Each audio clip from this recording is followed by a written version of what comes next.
Che adesso mi faranno un controllo e spero non troppo approfondito.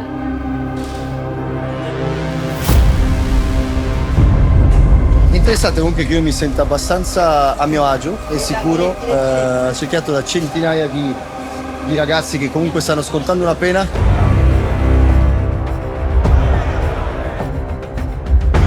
Quante persone dormono qui? 9 persone.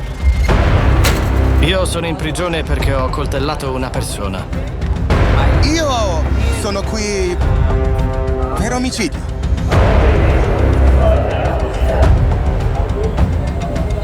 È successo che qualcuno vi offra dei soldi per fare sesso? A volte sì. Usate preservativi? A volte usiamo la plastica.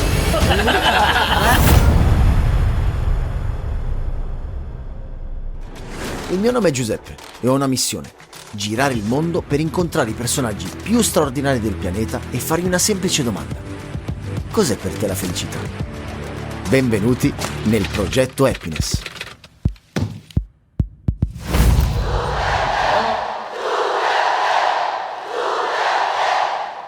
La mia guerra contro la droga non si fermerà fino alla fine del mio mandato. Quindi 6 anni da ora.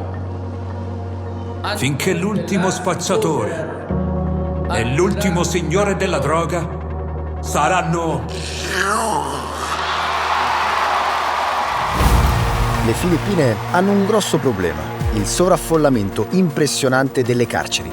Tutto è iniziato nel 2016, quando, sorprendendo ogni previsione, il semisconosciuto Rodrigo Duterte diventò il presidente della Repubblica, basando la sua linea politica su una sola promessa: guerra alla droga. Eh sì, perché proprio in quel periodo le Filippine erano sull'orlo di diventare un narcostato a causa dell'affiliazione di gang locali con il cartello messicano di Sinaloa. Duterte costituì subito un nuovo corpo speciale di polizia, i ninja, che avevano l'ordine di eliminare spacciatori o consumatori di droghe illegali. Un ordine piuttosto controverso perché in pochi mesi fece contare più di 30.000 civili uccisi dalla polizia. La sua tattica di terrorismo di Stato generò un livello di violenza senza precedenti, trascinando in carcere così tanti civili da far collassare il sistema carcerario filippino già molto debole. In soli 6 anni di mandato, la politica autoritaria di Duterte ha portato il numero di detenuti da più di 95.000 a circa 165.000, un aumento di quasi il 75%. Oggi le carceri del paese sono così sovraffollate che si conta in media una guardia ogni 400 detenuti. In poche parole, sono autogestite dagli stessi detenuti. Noi stiamo per entrare nel carcere principale di Manila per documentare cosa vuol dire vivere, o spesso anche sopravvivere, in uno dei carceri più sovraffollati al mondo e comprendere come cambia il concetto di felicità quando ti viene privata la libertà. Sembrerebbe che ce l'abbiamo fatta, ci manca solo quel cancello da valicare e poi siamo dentro al carcere di Manila. Vediamo cosa succede. Ad attendermi all'ingresso c'è l'ufficiale Jacob con un gruppo di guardie che, dopo avermi spiegato le manovre di estrazione dal carcere in caso di sommossa, si devono assicurare che io non porti nulla di illegale all'interno della struttura. Sono un po' teso perché adesso mi faranno un controllo e spero non troppo approfondito. Vai lì. Lì sopra? Lì sopra. Calze? Sto controllando tutto, anche se ho nascosto qualcosa dentro le scarpe sotto la soletta.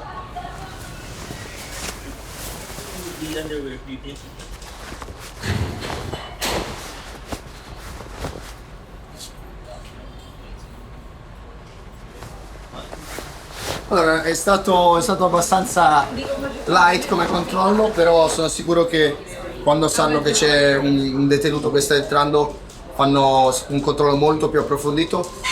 Mi spiegava anche l'ufficiale Jacob che alcune volte devono chiaramente controllare tutto il corpo e anche dentro.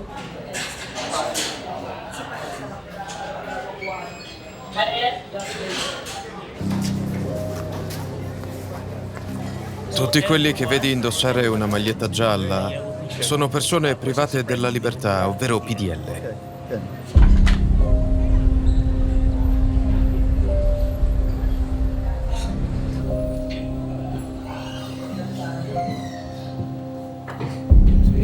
Stiamo salendo sulla torretta, dalla quale avremo la possibilità di vedere tutto il carcere, come è diviso, tutti i settori e capire anche quali sono le difficoltà, perché nel carcere ci sono varie gang e i settori sono divisi per non farli incontrare e scontrare.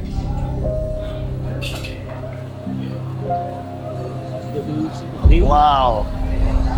Sembra più un parco divertimenti che una prigione. Sì, è vero. Quel ragazzo sta lavorando, quell'altro sta aggiustando qualcosa. Sì. Ci sono macchine dentro, ci sono negozi. Non ho mai visto niente del genere. Questo è il settore sud. Ok. Questo è un dormitorio con detenuti non affiliati alle gang, o come lo chiamiamo noi, Querna. Sì, Querna. Quindi queste persone hanno deciso di non affiliarsi a nessuna gang. Esatto. Il Quernas è diviso in 3 dormitori. Abbiamo il dormitorio 1, dormitorio 2 e il dormitorio 3 qui. E qui abbiamo anche l'area di isolamento e di quarantena per i nuovi che entrano. Qui nel Quernas potete trovare anche l'Internet Point, dove possono comunicare con le persone a loro care. Hanno il wifi qui. Abbiamo una connessione internet qui. Sono autorizzati a usare internet qui. E poi hanno un giardino. Hanno anche un giardino. Hanno anche una mensa per mangiare qualcosa.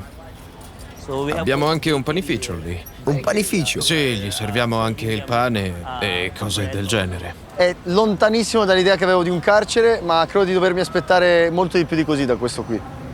Per quanto la situazione da qui su possa sembrare sotto controllo, con oltre 5.000 detenuti stipati in uno spazio progettato per ospitarne solo 800, il penitenziario di Manila si trova sull'orlo del collasso, creando una situazione potenzialmente esplosiva. Gli ufficiali stanno facendo il conteggio di tutto questo settore. Vi dico soltanto che non vedo la fine, ci sono così tanti carcerati in questo settore che non si vede la fine di questa cosa. 565.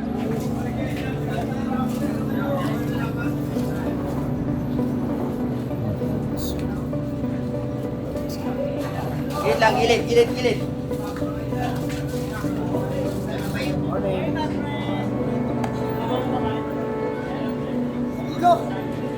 L'ora del pranzo però mi sa che l'ho già mangiato, adesso ci stanno portando dove distribuiscono il mangiare per capire come funziona. Non so più di cosa essere sorpreso. Hanno anche la TV per vedere il telegiornale, i film. Poi siamo arrivati troppo tardi e quindi hanno già cucinato, mangiato, distribuito, però su queste fiammelle loro cucinano per 400 persone, soltanto le persone di questo settore. La cosa che più mi sorprende però è che loro, per esempio come questi ragazzi, possano accendere il fuoco e riscaldarsi il mangiare che magari è privato, personale, portato alle famiglie, oppure qualcosa che hanno avanzato il giorno prima. Ma lo possono fare liberamente, quando vogliono. Questi fornelli sono per tutti quanti. Straordinario pensare che gli stessi carcerati aiutano le guardie a tenere tutto sotto controllo, perché in realtà non ci sono abbastanza guardie. C'è una guardia per ogni 500 carcerati, quindi per forza anche le guardie si devono affidare a loro affinché tutto resti sotto controllo e in pace. Immaginatevi se non ci fosse questa coordinazione, questo supporto da parte loro. Sarebbe una guerra ogni giorno.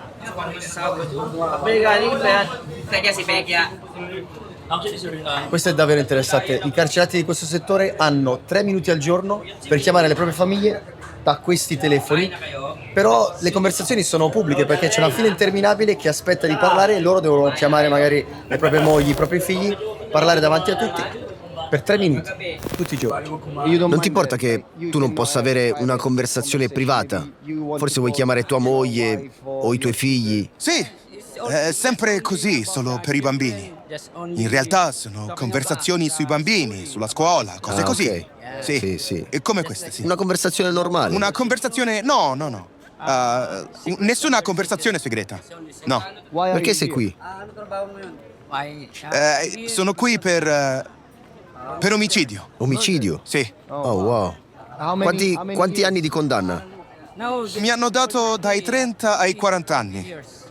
Dai 30 ai 40? Dai 20 ai 40 anni. Come ci si sente a sapere questo? Prima non era facile, ma ora l'ho accettata. Io studio spesso la Bibbia. Vado in chiesa tutte le domeniche. Ora per me è facile, è tutto più facile da sopportare. A differenza di quanto si possa immaginare, all'interno di queste mura la comunità LGBTQ è profondamente rispettata e protetta. Nessuno li può toccare, o quasi. Mi chiedo se per la vostra comunità non sia ancora più difficile vivere qui perché siete circondati da migliaia di uomini che magari possono pensare di abusare di voi o di usarvi. Come si vive qui? Dipende tutto da te. Se vuoi fare sesso, puoi mostrare all'altra persona che lo vuoi. Ma se non ti piace, non abuseranno di te. Tutti noi gay qui, quello che vogliamo è amare, essere amati, rispettare ed essere rispettati. Dipende da noi. Se il ragazzo ci piace e lui offre la sua stanza, magari è piccola, ma la sua è privacy. Praticamente andiamo lì. Ma se un ragazzo non ha una stanza e ci piacciamo, andiamo in bagno. Ok, Sì. ok. Ma è successo che qualcuno vi offra dei soldi per fare sesso? A volte. Sì, a volte. A volte sì. E? Voi accettate qualche volta? Sì, Sì, se ti piace. Sì, se ti piace, sì. Se il ragazzo dipende è da che carino, tipo è. certo. Sì. Altrimenti sono impegnato, ho qualcosa da fare. Hai mal di testa? Sì, O non mi magari sento bene. hai mal di testa. Per quanto riguarda la sicurezza, usate preservativi? Sì, ogni tanto usiamo la plastica. Veramente? Sì, la plastica. Davvero? No, scherzo. Ah, ok. Abbiamo una scorta di preservativi. Preservativi e lubrificanti. Lubrificante? Avete tutto? Sì, abbiamo tutto. Ok. Sì. E poi tutti fanno il test per l'HIV. Invece succede che i vostri ragazzi abbiano una famiglia fuori, Sì. sì? Hanno delle mogli. Quindi forse è un amore che durerà finché saranno qui in prigione, sì? Sì. Quindi succede che forse qualcuno non sia gay, ma dentro voglia un po' di coccole e le trova con voi. Sì. Sono davvero curioso di sapere perché siete qui. Io rubavo macchine, Quante macchine hai rubato nella tua vita? più di 100. 100. Quindi puoi aprirle così. Sì, Quindi perché non hai mai rubato le macchine che ci sono qui dentro? ci sono un sacco di cancelli. Ci sono volte in cui i dipendenti mi chiedono di aiutarli con la manutenzione, per aggiustare le auto, le moto. Davvero? L'altro giorno stavo sistemando una moto. Cosa hai fatto? 511. Sì, 5-11. 5 è la vendita di droga e 11 è il consumo, sì. Ok. Ammetto di aver usato droga, ma non l'ho mai venduta. Non l'hai fatto? Ma sono ancora qui, non lo so. Da quanto tempo sei qua? Da 2 mesi. Sì, 2 mesi. 2 mesi? Sì. A me hanno dato un 5-11, ma senza prove, senza niente. Quindi uso di droga e spaccio di droga. Sì, Ma che cos'è personalmente la felicità per voi? La felicità per me, credo che io possa sentire la felicità solo se faccio o posso fare quello che voglio. La felicità è libertà. Sì, la felicità è libertà. Possiamo ancora sentire la felicità qui, ma fuori è completamente diverso. Ma io credo sempre che sono qui nella prigione di Manila per redenzione. Così ho accettato di essere qui in modo che io sappia quello che farò fuori, se riuscirò a uscire da qui. Capisci? Qui chi fa parte del gruppo LGBT ha un sogno: essere trattate realmente come donne. Fuori non abbiamo mai sentito nulla del genere, ma qui nel penitenziario di Manila penso che per tutti noi, non parlo solo della mia felicità, ma per tutti noi, sia essere trattati come delle regine, rispettate, trattate come vere mogli, vere ragazze, vere donne. E non abbiamo bisogno di fare nulla qui. Sono i nostri partner, gli uomini, che si devono prendere cura di noi. Mi spiego? Questo carcere non smette di sorprendermi. Addirittura alcuni di questi detenuti si sentono più liberi di essere chi realmente sono qui dentro rispetto al mondo oltre le mura. Ma questa è la realtà di un settore, ovvero quello dei detenuti non affiliati a nessuna gang. Entrare in un altro settore vuol dire letteralmente accedere a un mondo a sé, con regole e gerarchie totalmente diverse a seconda della gang. Il leader di ogni settore si chiama Mayores e con i suoi sottoposti autogestisce il suo dormitorio senza alcuna interferenza delle guardie. Come sei diventato Mayore? L'elezione popolare. Ci sono arrivato passo dopo passo. Supervisore, Mayor e poi Mayores. Da quanto sei incarcerato? Quasi 4 anni. 4 anni. Che cosa hai fatto per essere qui? Droga. Droga? La vendevi o l'hai anche usata? Per me. Solo per te? Sì. Che tipo di droga? No. Metanfetamina? Sì. Metanfetamina. Ma non c'era nessuna prova. Wow, è incredibile che la maggior parte di loro sia qui per aver assunto droghe e pochi loro anche per averle spacciate, ma questo è il massimo che hanno fatto. Ma per esempio questo signore è qui da 4 anni semplicemente per aver assunto metanfetamina. Le regole nelle Filippine riguardo le droghe sono durissime. Ci stanno facendo vedere tutte le regole di questa gang, sono scritte qua. Sono in filippino, non le capiamo, ma adesso ce le facciamo spiegare. Non sei autorizzata ad uccidere un altro membro della gang, sia dentro che fuori dalla prigione. Ti bastonano. Così. Ok. Bastonato. 50 volte. Ok. Se uccidi Compagno. un tuo compagno. La seconda? È assolutamente vietato rubare la moglie di un altro componente della gang. La 1 e la 2. La prima e la seconda? Sì. Quelle sono le più importanti di tutti. Le altre sono semplici punizioni. Punizioni. Ma le prime 2 punizioni pesanti. Hanno punizioni pesanti, sì. Simbolo, punto interrogativo. Qualcun altro ha il Balanagan? Tutti loro. Tutti loro. Tu qui? Io in altre parti. Guarda qua. Guarda quello. Tutti. E li avete fatti qui dentro? No, fuori. Fuori? Sì. Cyber Communication Center, questo è l'internet point del carcere. Ha dell'incredibile, cioè tutti i carcerati possono entrare qui e connettersi a internet. Però la cosa più importante che ci dobbiamo ricordare quando navighiamo online è navigare sempre protetti con NordVPN. Nella descrizione sotto al video vi ho lasciato un link grazie al quale con un solo abbonamento potete mantenere al sicuro la navigazione di tutta la famiglia, proteggendo fino a 10 dispositivi contemporaneamente con le app di NordVPN. Perché se mentre guardi questo video non hai una VPN attiva, il tuo indirizzo IP, la tua cronologia di navigazione, la tua posizione e altri dati personali sensibili possono essere usati per bombardarti di pubblicità spam o peggio, per rubarti l'identità. Quello che fa NordVPN invece è nascondere il tuo IP e quindi tutte le tue informazioni personali dai malintenzionati. Tanto che, grazie alla loro politica no log, nemmeno NordVPN può tracciare o registrare il tuo traffico. Diventi praticamente invisibile. Quindi, con pochi euro al mese la tua privacy è al sicuro. E hai praticamente uno scudo virtuale che blocca siti dannosi, tracker online e pubblicità fastidiose. Mentre ovviamente controlla anche i tuoi file scaricati per evitare virus e malware. Non male, direi. E come sempre vi lascio un link in descrizione per avere la migliore offerta sul mercato e provare NordVPN e navigare sempre in totale sicurezza. E adesso torniamo al nostro giro del carcere.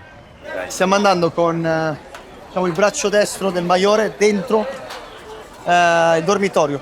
Vediamo com'è.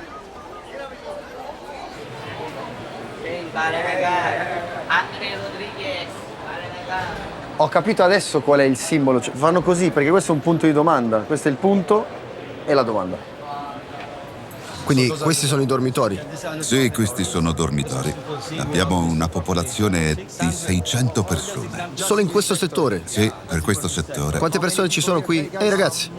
Se non sbaglio ne abbiamo 670. Wow! Posso entrare? Sì, prego, entra. Ok. Quindi voi ci dormite soltanto qui? Tutto il resto del tempo siete fuori da questa cella? Sì, esatto. I ragazzi mi stanno facendo vedere come dormono, veramente, perché così, vedendo così, se non ci sia spazio, vediamo. Ci mettiamo così. Ok, 2 così, gli altri 2? Lì! Guarda un po'. Ah, lo costruiscono. Ci mettiamo qui, guarda. Ok. Ok. Grazie mille ragazzi. Grazie. Prego, grazie a te. Ehi ragazzi. Ciao. Ciao ragazzi. Tutto bene? Ciao. Quante persone dormono qui? 9. 9 persone. 9. 9 persone. Ah, wow, siete ben organizzati, eh? Hanno la TV, qua. Ciao! Lui è un VIP, VIP. È un VIP. E amico? Ok, bene. Ciao, sono io. E tu hai la tua stanza lì? Sì, questa è la mia stanza. Quante persone ci dormono lì? Una, sono io. Perché? Perché... Privacy. Stai pagando qualcosa o...? Sì, pago. Ok. E puoi dormirci da solo lì? Sì. Come immaginavo, i soldi comprano qualsiasi cosa, anche un buon letto in carcere. Ok ragazzi, grazie. Ciao! Ciao. Ehi! Come vedi, qui davanti ci sono i bagni comuni. Sono usati da tutte le 600 persone. Devono tutti condividere qui. Ok, questa è... Vediamo. Ok, questo è il bar. Ok. Javier, perché sei qui? Sai, mi hanno beccato in vari posti usando droga, consumando droga, Quindi tu... cose di questo genere. Ne facevi solo uso, giusto? Sì, prima ne facevo uso e basta, ma a quel tempo sono stato arrestato. Ma non l'hai mai venduta? No, mai. Wow. È interessante comunque che io mi sento abbastanza a mio agio e sicuro, cerchiato da centinaia di ragazzi che comunque stanno scontando una pena, non c'è nessuna guardia, ma sembra tutto sotto controllo, anche se a quanto mi hanno detto anche le guardie la situazione potrebbe cambiare da un momento all'altro, una scintilla potrebbe far cambiare queste facce che adesso sembrano semi sorridenti a un altro stato d'animo, però per adesso tutto sommato è tutto ok. Ragazzi, Divisi da un muro di pochi centimetri, sono detenuti i peggiori nemici della Baalana Gang, che hanno accettato di farmi entrare anche nel loro settore. Sto entrando nel settore più pericoloso, quello degli Sputnik, è un'altra gang e a quanto pare sono i più pericolosi. Oh, anche qui c'è un biliardo proprio dentro il settore, lì, e c'è una televisione e anche un barbiere in fondo. Questo è il nostro barbiere. Le persone hanno il permesso di venire a tagliarsi i capelli qui ed è tutto gratuito. La tua collega sta controllando se... Sì, sta monitorando l'attività e sta controllando se tutto viene fatto correttamente e al sicuro. Non è più pericoloso per una donna ufficiale lavorare in un dormitorio maschile? Lavoro qui da quasi 4 anni. E non ti sei mai sentita in pericolo? No, neanche una volta. Sì, ho semplicemente pregato prima di venire a lavoro. Questo settore hanno tutti, anche la palestra. Questo è il campo da basket al secondo piano e lì c'è anche la loro TV. Hanno la TV e una palestra improvvisata lì. Fanno quello che vogliono qua. È anche il campo da basket al il terrazzo e una palestra là in fondo. Mentre gli altri stanno guardando un film.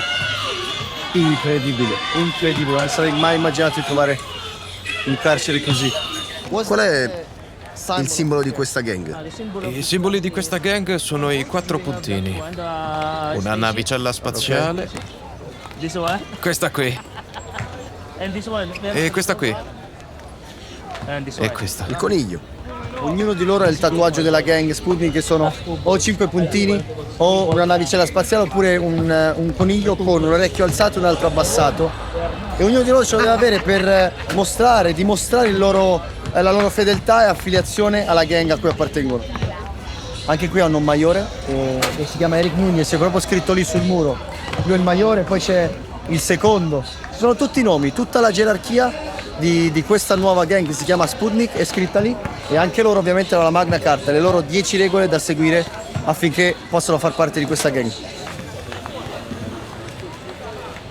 Perché sei qui? Qual è la tua storia? Ho il permesso di parlarne, signore. Presumo di sì. Qual è il tuo caso? Si tratta di rivolta. Dove? In un caso del bureau. Che caso? 2 omicidi. Ah, giusto, gli omicidi. E ti sei dichiarato colpevole o innocente? Io sono innocente, signore. Innocente? A telecamere spente, Questo detenuto ci racconta di come la sua prigionia sia meno pesante da quando è diventato una sorta di padre acquisito per il detenuto più giovane della prigione. E così, molto curiosi, chiediamo proprio a questo ragazzo di raccontarci la sua storia. Qual è la tua storia? Sono stato imprigionato perché ho pugnalato una persona. Qualcuno è entrato nella nostra casa. Poi la mia gang mi ha tradito. Da quando sono qui nessuno è mai venuto a trovarmi, nemmeno una volta. Ti senti solo qui? Un po' sì. Io ho dei compagni di cella e un padre adottivo qui che si prendono cura di me. Cosa ti manca di più della tua vecchia vita? Io e i miei genitori, vorrei aiutarli. Vorrei trovare un lavoro per riuscire ad aiutarli. Hai qualcuno che ti aspetta fuori da qui? Chi? I tuoi nemici? Nessuno, solo i miei genitori. Soltanto loro. Stare qui ti fa sentire un criminale o pensi di aver fatto solo un errore? Io sono qui per un mio errore, perché ho pugnalato una persona. Non volevo, era autodifesa. Ci stanno portando nel loro dormitorio adesso. Ehi ragazzi. Ciao. Come state? Ciao. Bassissimo. Oh, stanno pregando? Qua c'è una piccola moschea, stanno pregando. Non so come faccio. Wow, questo è molto più pesante dell'altro. Ehi ragazzi. Ciao. E là. Oh. Ehi. Io dormo lì. Io dormo lì. Buon pomeriggio. Buon pomeriggio. Buon pomeriggio. Quanti di voi dormono qui? 20. 20. 20 persone. E dove dormi tu?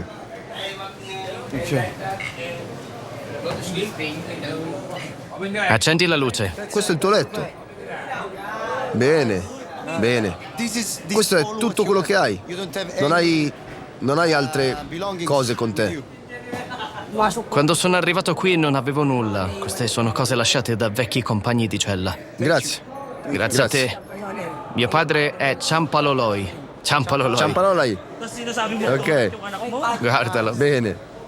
È interessante che lui veda questo ragazzo come padre perché non avendo i genitori che lo vengono a trovare l'ha preso come punto di riferimento e quindi è quello che lo protegge, quello che lo aiuta nei momenti difficili e qui vi assicuro che ce ne sono tantissimi.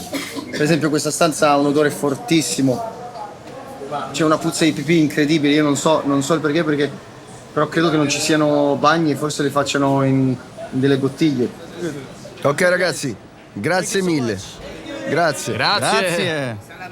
Grazie mille ragazzi. Ciao.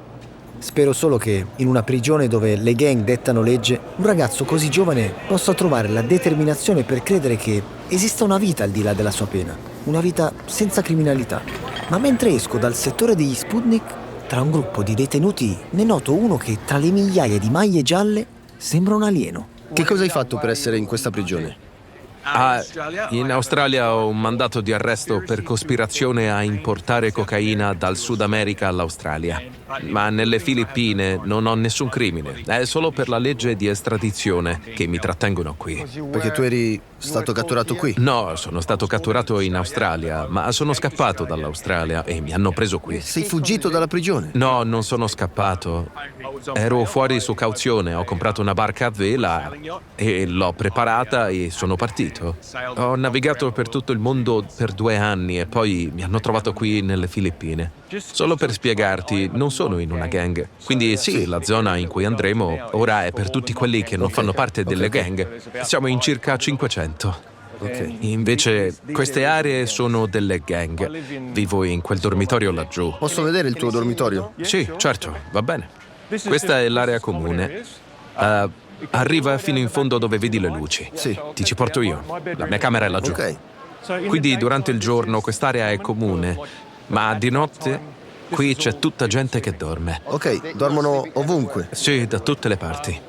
Se vedi una scatola di cartone piegata, come quello è un letto. Ok. Lì ci dorme un ragazzo. Ok. E non si scherza con il cartone di qualcuno. Oh wow. È come un materasso. Lo tieni come se fosse un materasso. Tiene lontano lo sporco e il freddo. Quindi se tu Se tocchi il materasso di qualcuno, si arrabbiano. Qui praticamente il governo ti butta dentro e chiude la porta. E poi qui dentro le persone creano la propria comunità. Sì. Sì, sì. In realtà la mia stanza è abbastanza buona perché l'ho appena fatta ristrutturare. Ho pagato i ragazzi qui dentro. Ci sono falegnami, pittori. Li ho pagati, ho comprato alcuni materiali e poi li ho pagati per ristrutturarmelo. Te lo mostro? Sì. Questi sono i miei gatti, ho dei gatti. Wow. Ok. Ignora il pavimento perché devo cambiarlo con questi stasera. Ma è veramente... Ma loro hanno messo le parti in legno e hanno dipinto. Sì, probabilmente questa Scusa. è la migliore che io abbia visto. Quindi è un po' un casino a causa della ristrutturazione di ieri. Bene. Ma il materasso basta piegarlo, poi ho lenzuola e tutto. Poi dormo bene. Sì, un ventilatore, luce per leggere libri. Quindi eri un criminale, diciamo, internazionale? Fuggitivo. Fuggitivo? Sì. E poi sono fuggito per 2 anni, sono andato in circa altri 5 paesi prima di venire qui. Ma poi ho deciso di restare qui, dopodiché mi hanno arrestato. E sono rimasto qui per 2 anni e poi mi hanno trovato. Come ti hanno trovato? Non lo so. Mi hanno trovato in qualche modo, la Polizia Federale Australiana.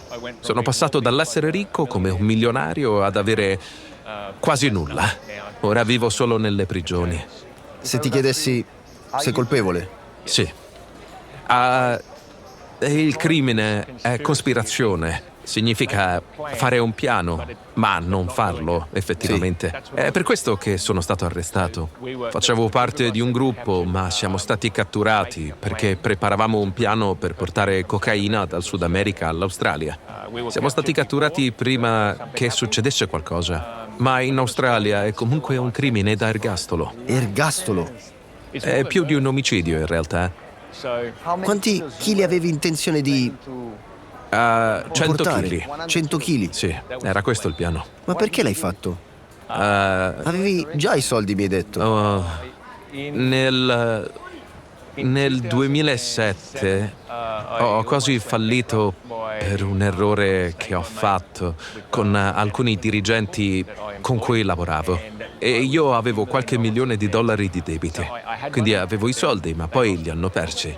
E poi io me ne sono liberato e sono tornato. E poi ho iniziato ad averne di nuovo nei successivi 2 anni. Ma la crisi finanziaria globale colpisce di nuovo e torno ad essere di nuovo al verde. Non solo al verde, ma milioni di dollari di debiti. Quindi dopo 2 anni di risalita, crisi finanziaria globale del 2009 e giù di nuovo. E lì è stato il momento in cui ho cercato un'alternativa per aiutarmi ad uscire dal debito di circa 2 milioni di dollari. È praticamente una scelta dettata dalla disperazione. Sì, ma è qui che è ironico. E questa è la lezione di vita per un sacco di gente. Non ho guadagnato un centesimo. E tuttavia guarda che prezzo ho pagato. In realtà sono uscito dal debito dal 2009 fino al 2011, al mio arresto. Da solo, grazie a una normale attività legale. E poi sono stato arrestato. E tutto questo è accaduto, quindi non ne avevo bisogno. Ma quindi penso che la lezione di vita è che il crimine può essere una soluzione a breve termine, ma lo sarà molto raramente. Normalmente pagherai un prezzo più alto e non sarà la soluzione. Ci saranno altre soluzioni che sono legali, quindi è meglio seguire la via legale. Ma va bene, sai, non è così. È una benedizione sotto mentite spoglie, false benedizioni. In realtà sono più felice qui che quello che ero in Australia. In Australia, quando avevo la mia attività, ero molto sotto stress. Avevo soldi, ovviamente, ma alla fine della giornata non vuol dire niente. E poi non ero sposato. Non avevo avuto figli. Allora, essere arrestato in realtà mi ha portato a sposarmi e avere figli. Perché ho capito che senso ha la mia vita se non avrò figli. E poi... sai, ho perso tutto il resto, ma è andata bene. Qual è la lezione più importante che hai imparato dopo essere stato rinchiuso per così tanto tempo? La più grande lezione penso che sia qualcosa che La maggior parte delle persone non capisce quanto preziosa è la libertà. Non lo sarà finché non sarai arrestato e la perdi. Ti rendi conto di quanto è importante e preziosa. E poi non hai alcun controllo sulla tua vita da quel momento in poi. Solo il tuo atteggiamento. Quando si è privati della propria libertà. Sì. Qual è il significato della felicità? Ho sentito un detto una volta, e davvero, si può essere in una prigione senza essere in prigione. La felicità è più che essere liberi fuori da una prigione. È avere la tua libertà fuori dalla prigione. Inoltre è necessario vivere la vita che si desidera vivere fuori. Se hai una serie di problemi e restrizioni nella tua vita fuori, allora è come essere in prigione, ma non sei nemmeno in prigione. E chi l'avrebbe mai detto che avrei ricevuto una lezione di libertà proprio dentro un carcere? Marcus ha ragione. Spesso le prigioni non hanno bisogno di essere fatte di cemento e metallo, ma possono essere invisibili, nella nostra testa, fatte di paure che ci costringono a rinunciare ai nostri sogni, alle nostre passioni e persino alla nostra vera identità. Quest'uomo, come molti altri, sta pagando gli errori di una vita a caro prezzo, sognando un giorno di poter essere libero, fisicamente, perché, ironia della sorte, è proprio tra queste mura che ha imparato che la vera libertà è uno stato d'animo, è la capacità di trovare speranza anche nei momenti più bui, di sognare anche quando sembra impossibile e di amare anche quando si è circondati dall'odio. Forse è proprio vero che il rischio più grande è vivere in carcere anche quando si è liberi di vivere davvero la propria vita, ma questo significa anche che abbiamo il potere di liberarci, di rompere le catene che ci trattengono e di abbracciare la vita con tutto il suo splendore e la sua incertezza.